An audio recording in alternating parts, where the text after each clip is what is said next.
बिस्मिल्लाहिर्रहमानिर्रहीम। अस्सलाम वालेकुम स्टूडेंट्स। आज का हमारा टॉपिक है गैर मुनज़्ज़म शिज़ोफ्रेनिया।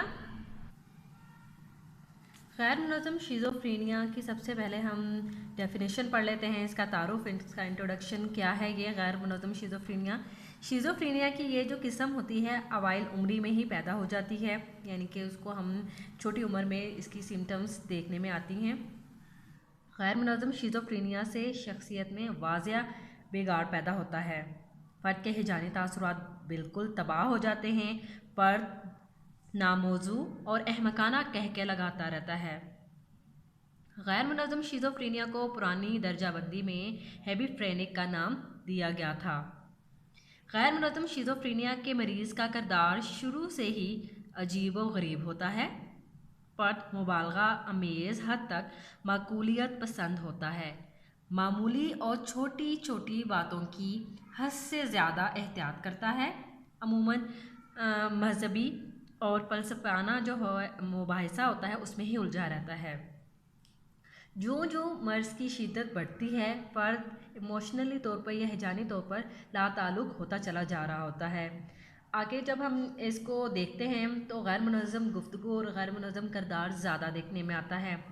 गैर मुनज़्ज़म गुफ्तगू में क्या होता है कि इसकी गुफ्तगू जो होती है गैर मुतल्लिक़ और बच्चों जैसी हो जाती है। ज़ुबान जो है तोतली हो जाती है। कभी हम आवाज़ अल्फाज दोहराता रहता है। इनकी गुफ्तगू को समझना बेहद मुश्किल हो जाता है, क्योंकि हर वक्त नित नए लफ्ज़ बनाता रहता है जिसकी कोई समझ किसी को नहीं आ रही होती। इस किस्म में बाज़ औक़ात गुफ्तगू चूँ चूँ का मुरब्बा बन जाती है, यानी कि समझ ही नहीं आ रही होती कोई क्या कहना चाह रहा है। एक सेंटेंस भी इंसान प्रॉपर तरीके से अदा नहीं कर पा रहा होता, गोया मरीज़ अल्फाज का कुचुमर ही बना देता है। इस मर्ज़ में चूँकि ख़यालात गैर मुनज़्ज़म हो जाते हैं, तवज्जो इंतशार का शिकार हो जाती है, लिहाजा बातचीत में भी फ़र्द बार बार पटड़ी से उतर जाता है, समझ ही नहीं आ रही होती है कि वो क्या कहना चाह रहा है। गैर मुनज़्ज़म अगर गुफ्तगू के बाद हम अगर किरदार की बात करें तो फ़र्द बिला वजह और बेमौका ही कह के लगाता रहेगा। अगर हंसी की वजह पूछी जाए कि आप क्यों हंस रहे हैं तो वो बिल्कुल नहीं बता सकता।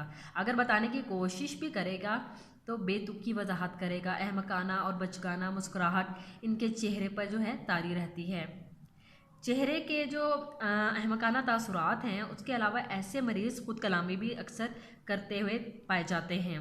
बेशतर औक़ात अजीब और बेमायनी इशारे करते रहते हैं। और ऐसे मरीज़ के जो अगर जज्बात इमोशंस की बात करें तो वो बिल्कुल स्पाट होते हैं, बिल्कुल मौका महल के मुताबिक नहीं होते। खुशी है या गमी है तो बिल्कुल फ्लैट जज्बात के साथ वो बैठे रहते हैं। इसके अलावा ऐसे मरीज़ सफाई से बेनियाज होते हैं, अपनी गलाज़त साफ़ नहीं कर सकते। इनमें इवन के शर्म हया की भी कमी पाई जाती है।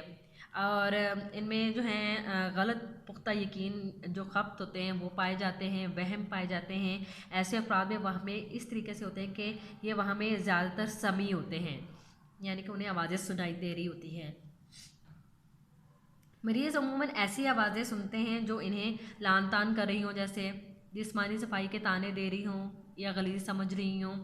तो गैर मुनज़्ज़म शिज़ोफ्रेनिया के जो खप्त होते हैं उनमें काफ़ी जो है इम्तियाज़ पाया जाता है, जो कि और फ़र्क होता है। और इनके जो खप्त होते हैं वो मज़हब, जिन्स, जिस्मानी अमराज या अजियत से रिलेटेड जो हैं वो हो सकते हैं।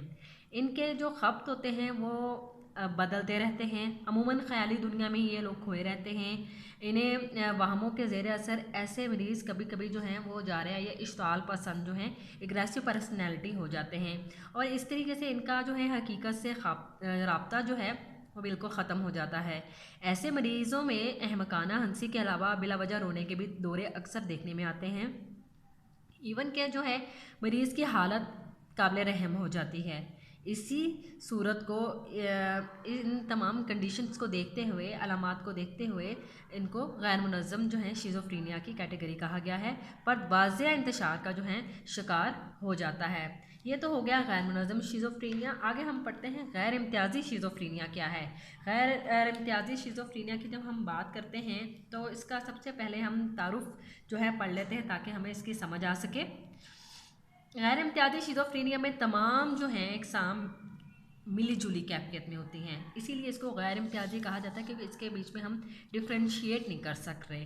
ठीक है, तो इसमें जो है ख्वाब पाया जाता है, वहम पाया जाता है, गैर मंतकी और गैर मुनज़्ज़म सोच और बेढंगा किरदार, ये सब कुछ जो है इसके अंदर पाया जाएगा। यानी कि खब्त होगा, उसकी सोच जो है वो ऑर्गेनाइज्ड फॉर्म में नहीं होगी, उसका किरदार जो है बिल्कुल फ्लक्चुएट करता रहता होगा। तो लेकिन इसे किसी एक किस्म में मुकम्मल तौर पर हम फिट नहीं कर सकते, इसीलिए जो है इसे गैर इम्तियाजी शिज़ोफ्रेनिया कहते हैं। उस सूरत में भी गैर इम्तियाजी शिज़ोफ्रेनिया की तशख़ीस की जा सकती है जब ये तमाम चीज़ें डिसऑर्गेनाइज्ड फॉर्म में एक इंसान के अंदर मौजूद हों।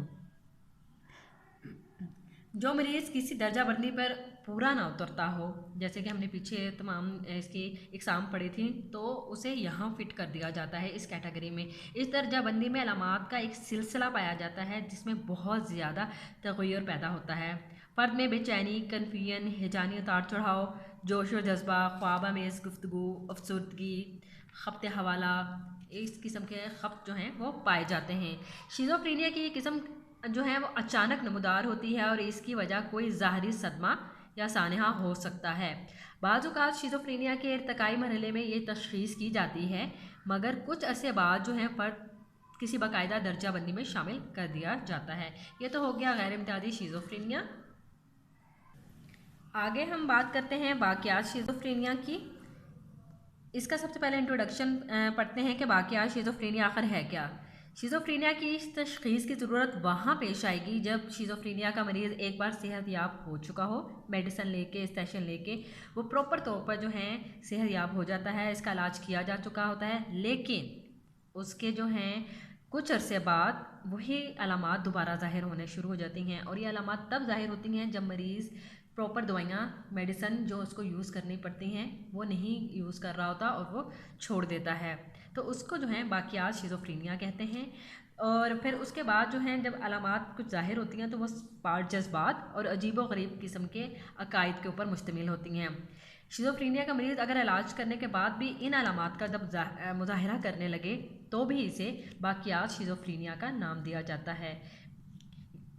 ये तो हमने शिज़ोफ्रेनिया की कुछ टाइप्स पढ़ी। शिज़ोफ्रेनिया का जो पेशेंट है इसे इसीलिए ज़हनी बीमारियों का कैंसर कहा जाता है क्योंकि ये शदीद तरीन ज़हनी मर्ज़ है और तमाम अरसा जो है ज़िंदगी यानी कि जो रहती है किसी पेशेंट की तमाम ज़िंदगी उसको मेडिसिन यूज़ करनी पड़ती हैं।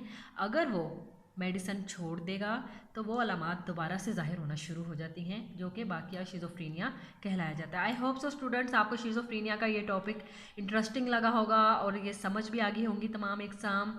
और अगर आपको ये पसंद आए वीडियो तो प्लीज़ इसको लाइक ज़रूर कीजिएगा। Thank you so much. Allah हाफिज़।